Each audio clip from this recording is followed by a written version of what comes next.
Hello, everyone, and welcome to yet another episode of the Counterpoint Podcast. A few weeks back, we discussed about the novel coronavirus outbreak and its impact on the China smartphone market. Since then, a lot has happened. The virus has quickly spread across Spain, Italy, Japan, and South Korea, among other countries. In fact, the infection has been spreading so fast that the World Health Organization has declared the virus as pandemic. And with that being said, the smartphone industry, the travel and aviation, component manufacturing have all been disrupted due to the coronavirus. And in today's episode, we are going to talk about the impacts of coronavirus on the auto industry. I'm your host Ritesh, and to talk more about today's topic, we have our consulting director Vinay with us. Hi Vinay. Hi, Ritesh, and hello, everyone. Great. So, Vinay, can you just give us a brief idea on how the auto industry has been performing for the past few months? Sure, Ritesh. When 2020 started, the auto industry had already undergoing a lot of transformations and a lot of disruptions as a result of, artificial intelligence and more progressing towards autonomous developments. So clearly, there were also uncertain trade environments that were there, especially with the confrontation between China and the US. And all of these had resulted in a sort of a more moderate growth for the industry. And then early 2020, we've already seen the challenges that have come up with the coronavirus outbreak, which is affecting supply chains and totally disrupting a lot of the OEM manufacturing and the supply chain around the world. And this is resulting in a tremendous amount of scrambling, as well as a revised forecast that every automaker and every supplier is beginning to make as a result of the impact that is being felt. So, has the coronavirus outbreak negatively impacted the auto industry? So clearly, what we are seeing now is that with the disruptions that have been taking place in the manufacturing centers, as you know, Wuhan was the center of China's automotive manufacturing hub. And most of the suppliers and most of the Japanese manufacturers had their production centers over there, where we saw a tremendous amount of production reschedulings as well as lockdowns, as a result of which huge chunk of volume for the last few months has been lost. Where we are really beginning to see the impacts are in certain manufacturers like Fiat Chrysler, Hyundai, General Motors, and Nissan, which have also had to shut down their facilities as a result of not receiving components into their centers. In February, Fiat Chrysler had to temporarily shut down its plant in Serbia. Hyundai had to suspend production in 7 plants in South Korea, and General Motors Korea also had to suspend their assembly line with the part supply hit by the virus in the middle of February. Jaguar, and as far as Europe, where we saw even Jaguar Land Rover getting affected with its UK factories not receiving parts which come out of China. If you come to think of it, China is truly the manufacturing center for the world. And it is estimated that more than 80% of the world's auto supply chain is linked to China in some way or the other. In 2018, the total imports from China of auto components part was estimated 34 billion. In 2019, it is estimated that's about around 50 billion, of which the biggest importer is, of course, the United States, which imports almost $11 billion of auto parts from China, and followed by Japan, which is around 3 billion. And we have South Korea, which is about 1.56 billion. India also has almost 27% of its components imported from China and is valued at about 2 billion. So as you can see, when China catches cold, the whole world starts to sneeze.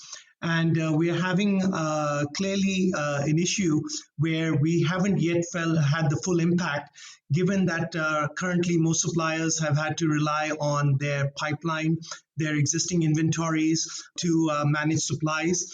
There's been a lot of scrambling and a lot of premium freights through air freights, as well as through paying premium shipment freights to ensure that these plants were running. But clearly, that has run out.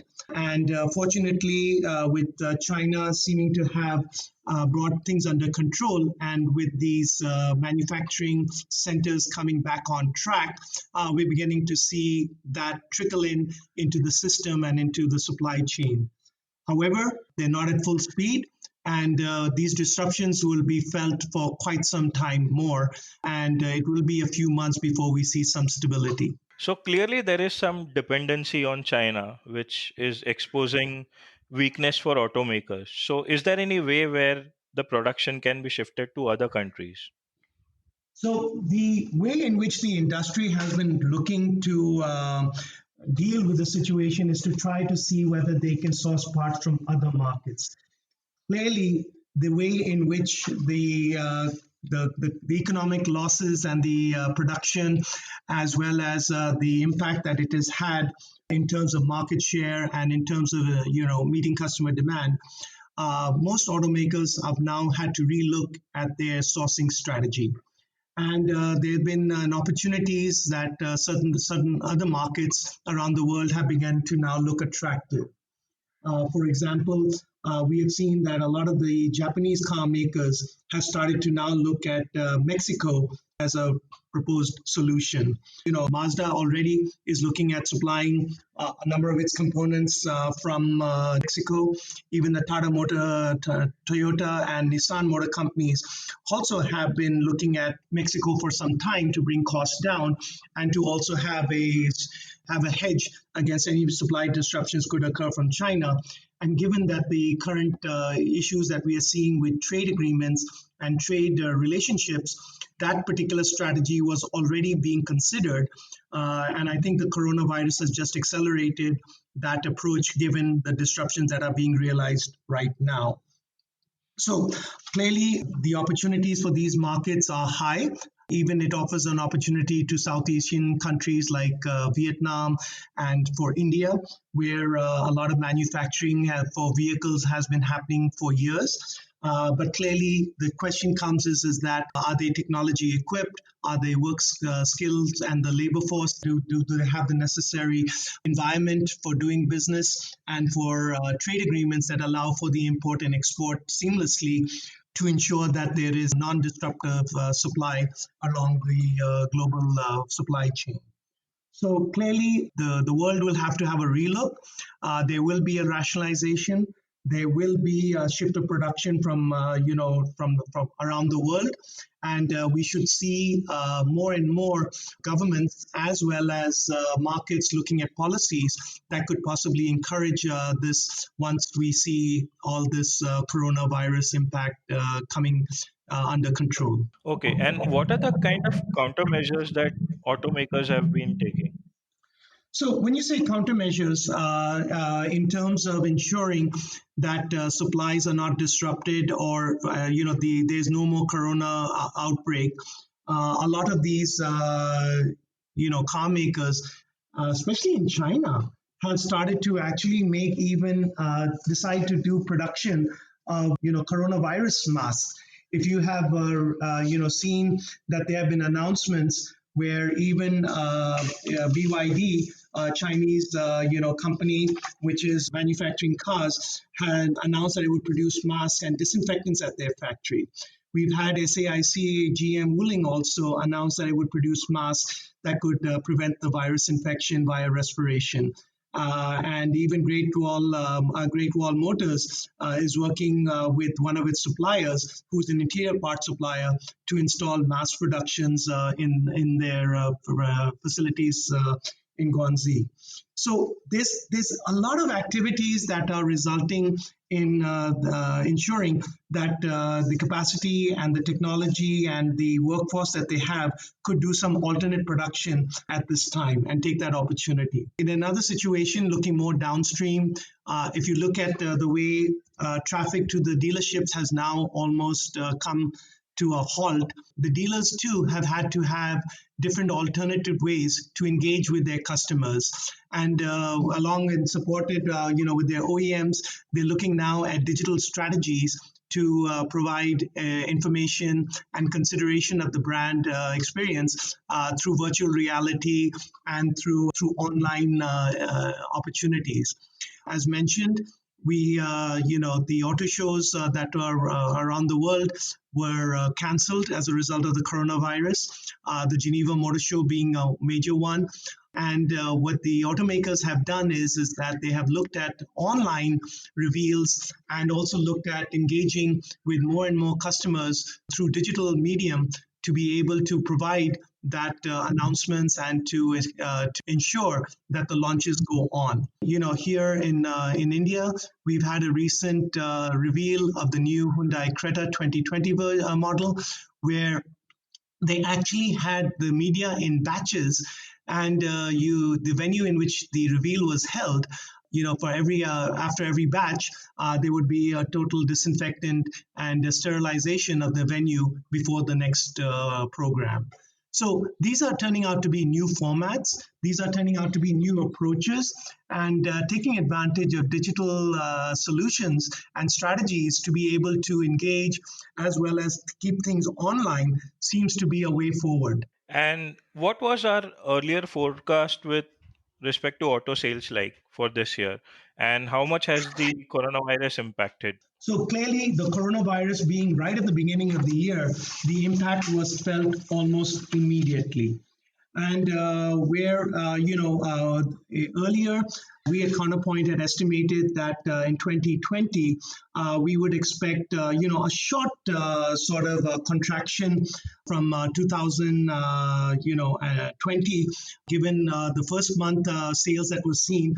But clearly, with more and more volumes getting dropped, with China, which is the world's largest market, seeing almost a 90% drop in February, we are now expecting the contraction to be as high as almost 5% as a base case. Earlier, it was expected to see a contraction of around 2% growth in the market, but now after the first month and now after February, that has been raised to about 5%. And if the situation prolongs, then in a pessimistic case, we would see almost we may see the drop get almost into double digits. So clearly, there's a lot to be done. There's a lot of expectations on countermeasures. There's a lot of expectations on rationalization. We will see more and more small suppliers as well as medium suppliers possibly go through disruptions that may be more long term. But clearly, the industry is going to go through a tremendous amount of rationalization as we move forward in the months ahead. And lastly, will partnerships and joint ventures help to be a strategic option for automakers? Even before the pandemic that we've seen right now, what we're going to be observing is that more and more automakers, suppliers have had to collaborate because of the disruptions that were taking place through technology. With more connected vehicles, with more electric vehicles, and moving forward to autonomous vehicles, automakers have had to join hands with technology companies, either through alliances, even through mergers and acquisitions, and even through clear buyouts, where they have had to acquire technology to meet the demand of the customers' trends that are being insisted upon. What we're also beginning to see now is that most OEMs are preferring alliances rather than any mergers and acquisitions, given that the technology is changing quite rapidly, the investments required being quite high, and the development and the technology and the regulations changing fairly rapidly. So with a view to mitigate as well as to share all these investments and costs, having alliances and having agreements would be the way forward. And the coronavirus is just making that pressure point even higher, given the amount of investments that will now have to be made to get out of the situation and for the countermeasures post the coronavirus situation. Well, Vinay, I think that was an interesting conversation. Thank you for your time. Thank you, Ritesh. It was a pleasure.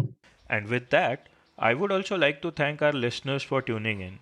You can also follow the Counterpoint podcast on other streaming platforms such as Spotify, Apple Podcast, TuneIn Radio, and SoundCloud to listen to our previous episodes. Thank you.